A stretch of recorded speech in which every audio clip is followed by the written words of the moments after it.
오늘 주시는 성경 말씀, 생명의 말씀 이사야서 39장 1절로부터 8절까지의 말씀입니다. 이사야서 39장 1절로부터 8절까지의 말씀입니다. 세상 자랑은 유다의 멸망이 되었습니다. 세상 자랑은 멸망을 부릅니다. 라는 제목의 말씀을 가지고 하나님의 말씀을 대언하겠습니다. 39장 1절로부터 8절까지의 말씀 함께 합독하시겠습니다. 시작. 그때 발라단의 아들 바벨론 왕 무로닥 발라단이 히스기야가 병들었다가 나았다 함을 듣고 히스기야에게 글과 예물을 보낸지라. 히스기야가 사자들로 말미암아 기뻐하여 그들에게 보물창고 곧 음금과 향료와 보배로운 기름과 모든 무기고에 있는 것을 다 보여 주었으니 히스기야가 공중의 소유와 전 국내의 소유를 보이지 아니한 것이 없는지라. 이에 선지자 이사야가 히스기야 왕에게 나와 묻되 그 사람들이 무슨 말을 하였으며 어디서 왕에게 왔나이까 하니 히스기야가 이르되 그들이 원방 곧 바벨론에서 내게 왔나이다 하니이다. 이사야가 이르되 그들의 왕의 궁전에서 무엇을 보았나이까 하니 히스기야가 대답하되 그들이 내 궁전에 있는 것을 다 보았나이다. 내 창고에 있는 것으로 보이지 아니한 보물이 하나도 없나이다 아니라. 이사야가 히스기야에게 이르되 왕은 만군의 여호와의 말씀을 들으소서. 보라, 날이 이르리니 내 집에 있는 모든 소유와 내 조상들이 오늘까지 쌓아둔 것이 모두 바벨론으로 옮긴 바 되고 남은 것은 없을 것이리라. 여호와의 말이니라. 또 내게서 태어날 자손 중에서 몇이 사로잡혀 바벨론 왕궁의 환관이 되리라 하셨나이다 하니 히스기야가 이사야에게 이르되 당신이 이른 바 여호와의 말씀이 좋소이다 하고 또 이르되 내 성전에는 평안과 견고함이 있으리로다 하니라. 아멘. 기도하겠습니다. 하나님 아버지, 오늘도 주님의 보배로운 말씀을 주심에 감사합니다. 우리가 살아가면서 모든 것이 주의 긍휼과 주의 은혜로 살아가는데 조금만 평안해지고 조금만 아버지여 기뻤던 일들이 또한 나에게 있어서 문제가 해결되어지고 많은 사람들에게 부러움을 살 때에 하나님의 은혜를 날마다 자랑하고 겸손하기보다는 늘 내 자랑과 내 교만에 빠져 하나님 없는 것 같은 자의 모습을 보입니다. 그리함으로 결과적으로 부르는 것은 멸망뿐일진데 아버지여, 오늘도 히스기야 왕 아버지의 말씀만 받고 기도하며 온 백성이 하나님을 따르기를 그토록 염원했던 자, 또한 아버지의 많은 긍휼과 은혜를 체험했던 자마저도 하나님 자랑보다 세상 자랑에 급급했습니다.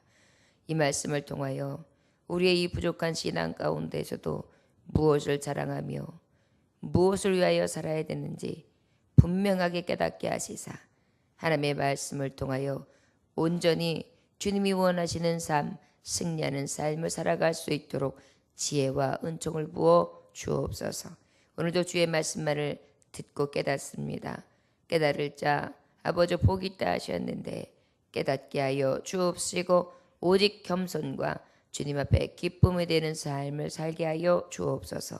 예수님에게 하신 이름 받들어 기도 올려나이다. 아멘.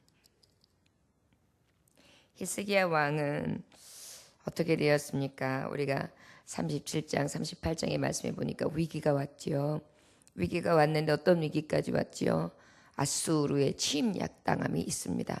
18만 5천 명이라는 대군을 굉장한 장수가 앞서서 나와서 정말 위협하는 상황에 이르고 엎친 데 덮친 격으로 병까지 얻게 됩니다.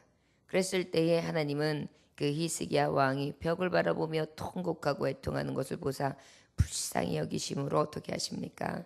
내가 너를 승리케 할 것이고 내 생명을 15년을 연장해 주리라. 결국은 이 말씀은 그대로 이루어지게 되지요. 그래서 18만 5천 명의 대군은 싸우지도 아니하고 죽고 도망가는데 이 사네립 아수르의 왕은 코가 쭉 빠져서 도망가게 되고 결과적으로 하나님을 멸시하고 조롱한 대가로 그의 신전 안에서 그의 신을 찾고 있는 중에 그의 아들의 손에 의해서 칼에 죽임을 당하는, 하나님 앞에 멸망당하는 자의 최후가 무엇인지 확실히 보여주는 것으로 마감을 짓습니다. 특별히 히스기야 왕도 또한 강건함으로 회복되어지게 되지요. 그때에, 오늘 말씀의 본문에 보면 그때에 바로 이러한 때였어요. 그러다 보니까 얼마나 기쁠 때였어요.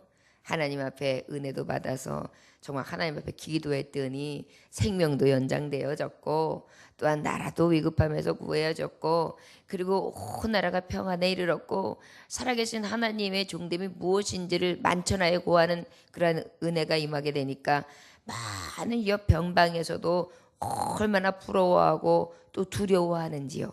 이스라엘은 하나님이라는 신이 지켜주시는 나라다. 감히 우리가 대적할 것이 못 된다. 이것을 확실히 여실히 보여주는 사건이었습니다. 그리고 온 백성들은 어떻겠습니까? 히스기야 왕을 존경했겠지요.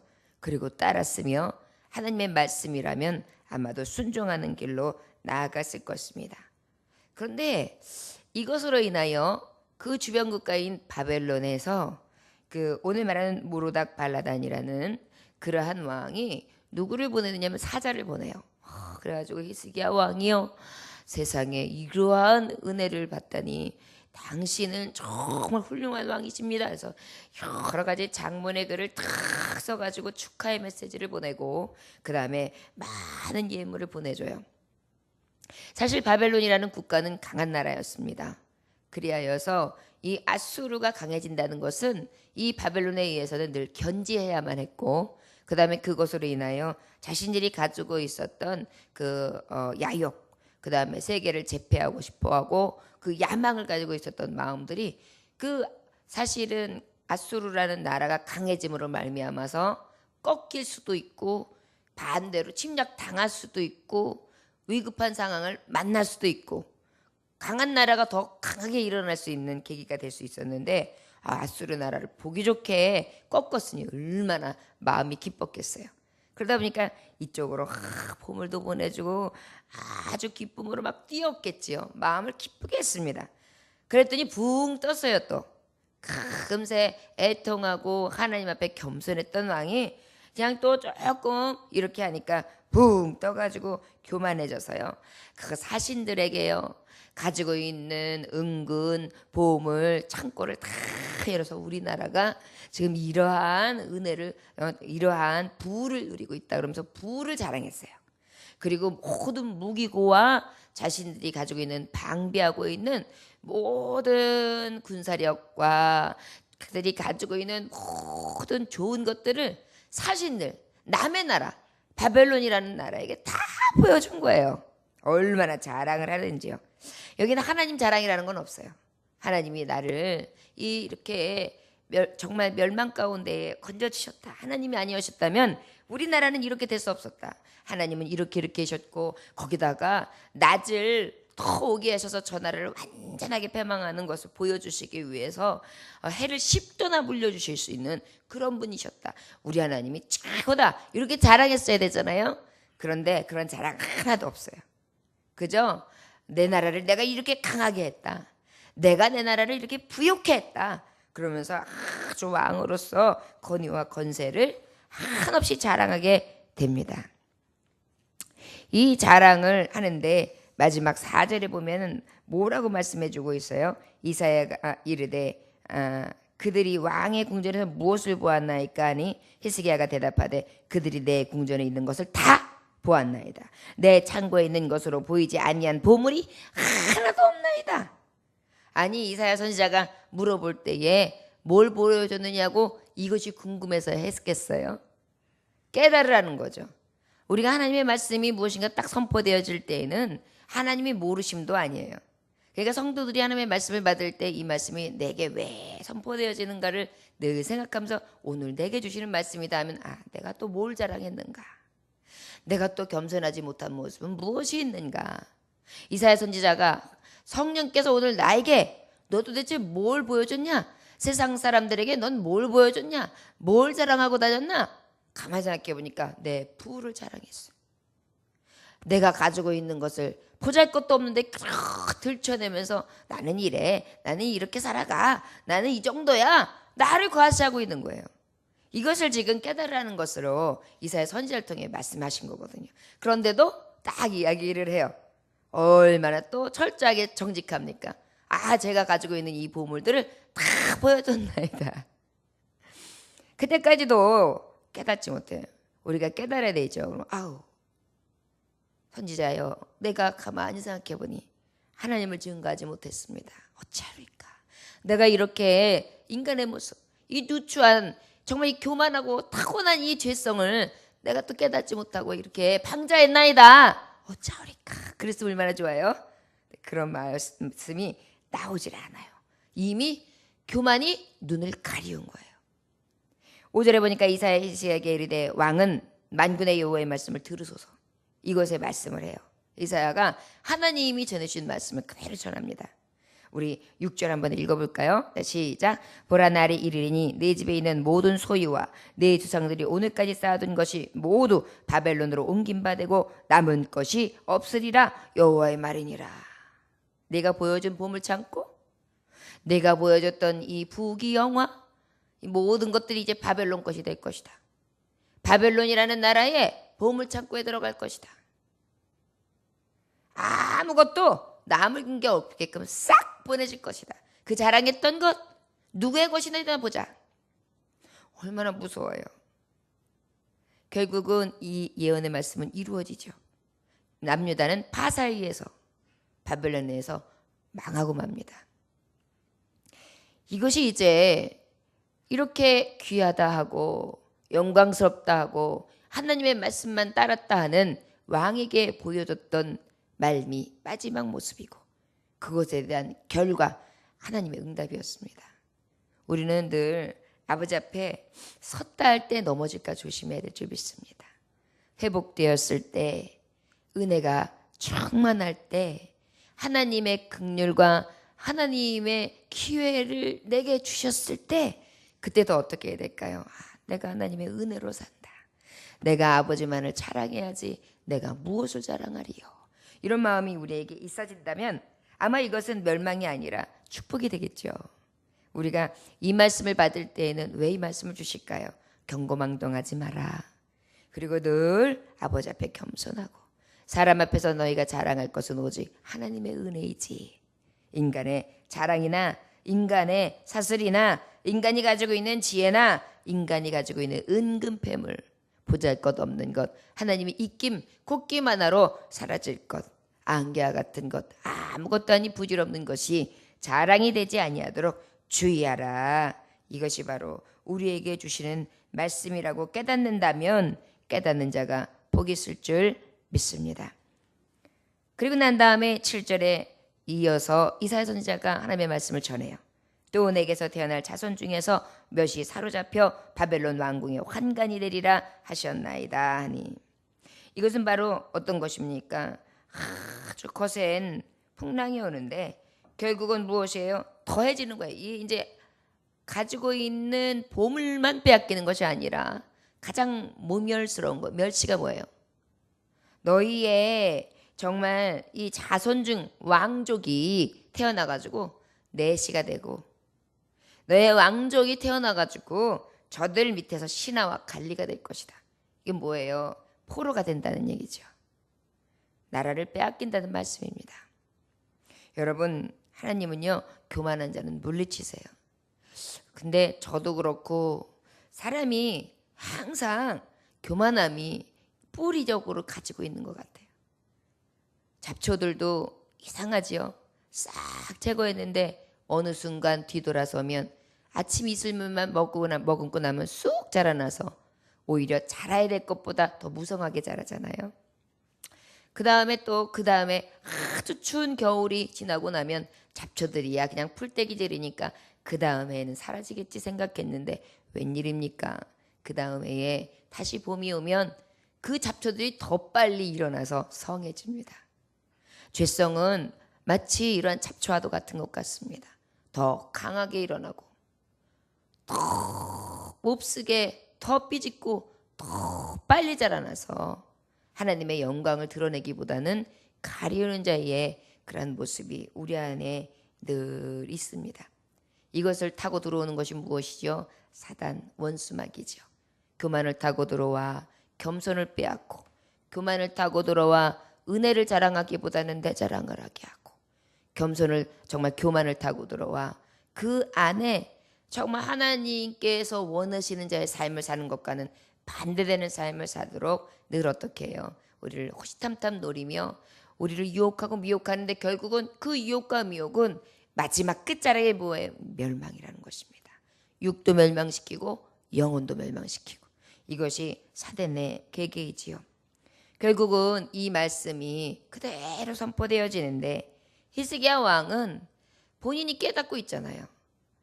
다시 흥하리라 했을 때 흥하였고, 멸망에 저들이 대적이 멸망하는 걸 내 눈에 보겠다 보았고, 내가 다시 생명이 연장되리라 들었고, 그대로 된 데다가 너희가 15년 동안은 너희가 삶을 얻고 또 너희 나라도 견고하게 하리라 말씀을 들었거든요. 그러다 보니까 아직 하나님이 자신에게 주었던 은혜의 때가 끝나지 않았어요. 그러니까 믿음은 결국은 여러 가지 하나님 주셨던 그 은혜에 대해서 간증하는 거예요. 사실 그대로 되었으니까 인정할 수밖에 없어요. 그러니까 히스기야 왕은 또 뭐라고 말씀하느냐? 히스기야가 이사야에게 이르되 당신이 이른바 여호와의 말씀이 좋소이다 하고 또 이르되 내 생전에는 평안과 견고함이 있으리로다 하니라. 하나님이 그냥 주신 말씀을 그대로 시인해요. 시인할 수밖에 없죠. 하나님의 결과물인데 벼룩이도 낯짝이 있죠. 하나님 앞에 그렇게 기도하고 울고 그냥 통곡하면서 생명도 연장받고 나라도 다시 한번 정말 그렇게 철저하게 회복시켜 주셨고, 그랬다면 하나님만 자랑해야 되는데 하나님 마음에서 어떻게 했어요? 떠났어요.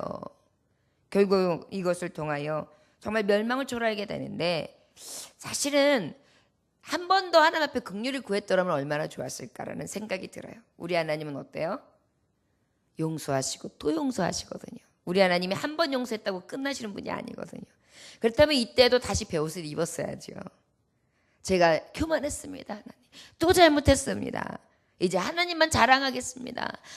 내 본디가 이렇게 악합니다. 교만합니다. 나라가 멸망하더니요.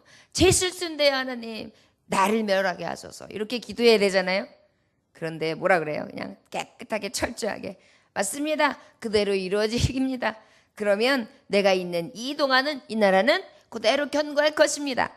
맞아요. 하나님이 예언된 게 있기 때문에 이렇게 시인하는 것도 맞습니다. 맞는 것 같지만 조금 더 하나님 앞에 나라와 왕으로서 후세대를 생각한다면, 아니 내 밑에 있는 왕자들이 무엇이 되는 거예요? 내시가 되고 신하가 되고 정말 다른 나라의 속국이 된다는데 그 영혼들이 얼마나 불쌍해요.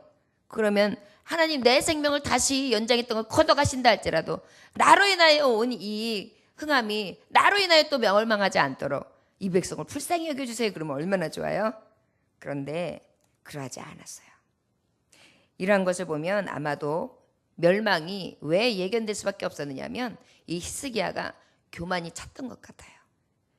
열왕기 역대하 32장 31절에 이 히스기야가 그러나 바벨론 방백들이 하나님이 히스기야를 떠나시고 그 심중에 있는 것을 다 알고자 하사 시험하셨다 그랬어요.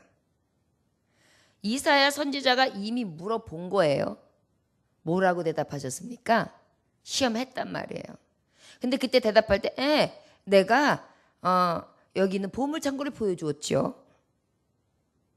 그러고 난 다음에 당신은 멸망합니다. 당신 자손까지도 이렇게 됩니다.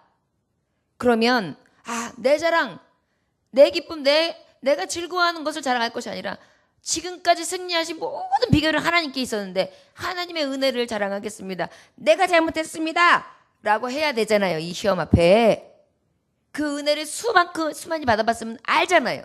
그런데 교만이 차니까 눈이 가려지는 거예요. 결국은 더 이상 하나님의 은혜가 주어지지 않게 되는 거죠. 이것으로 인하여 유다는 예언의 말씀처럼 바벨론 파사에 의해서 멸망을 당하고, 결국은 그렇잖아요.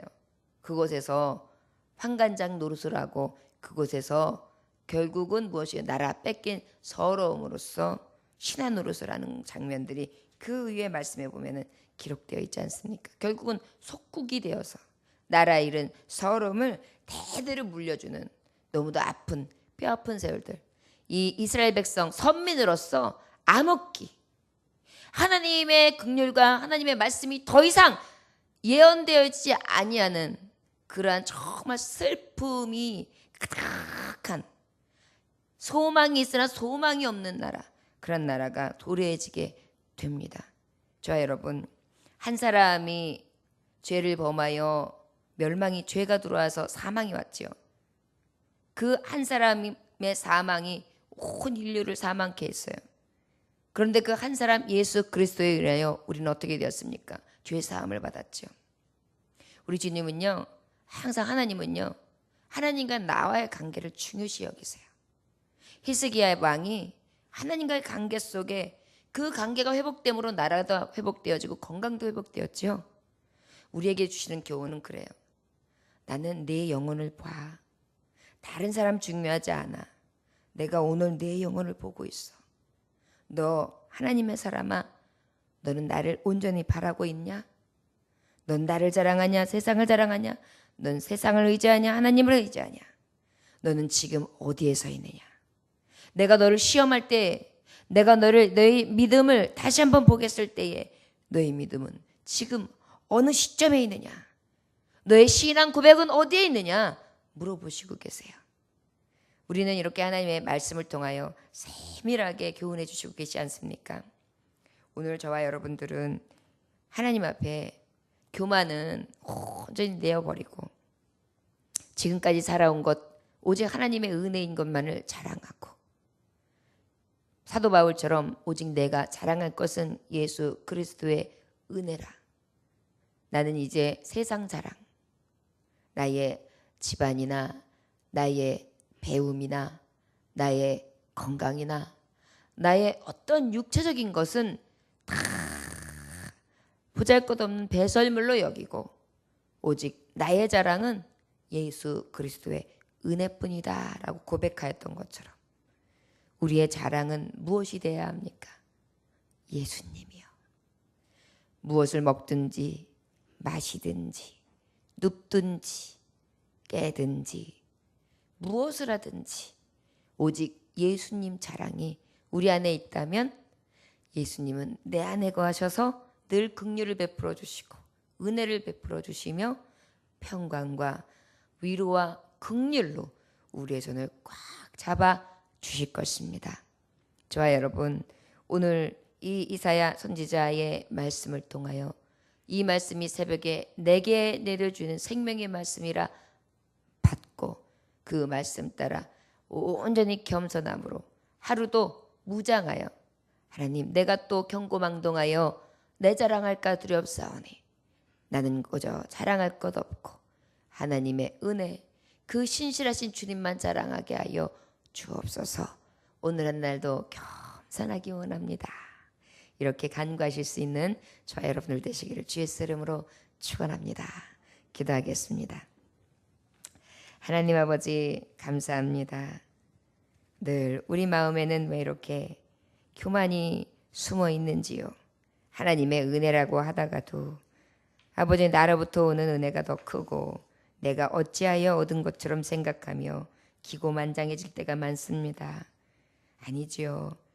아버지의 사랑이 아니고 아버지의 은혜가 아니고 우리가 어찌 죄인으로서 이렇게 의인된 삶을 살아가며 주님을 주라 부르며 주의 은혜로 살아갈 수 있겠습니까?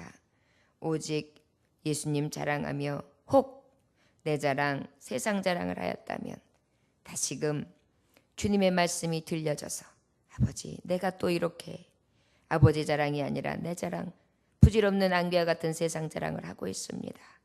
주여, 세상으로 인하여 세상 자랑은 결국은 멸망하는 길인데 이 길에서 멀리하게 하시고 오직 십자가 외에 결코 자랑할 것이 없도록 오직 십자가에 못 박힌 예수 그리스도만 자랑할 수 있도록 우리를 다잡아 주옵소서. 이 은혜만을 구하게 하여 주옵소서. 오늘 한 날도 주님 앞에 감사와 영광만 돌립니다. 주님 눈동자같이 살펴 주옵소서. 예수님에게 하시는 받들어 기도 올려나이다. 아멘. 주님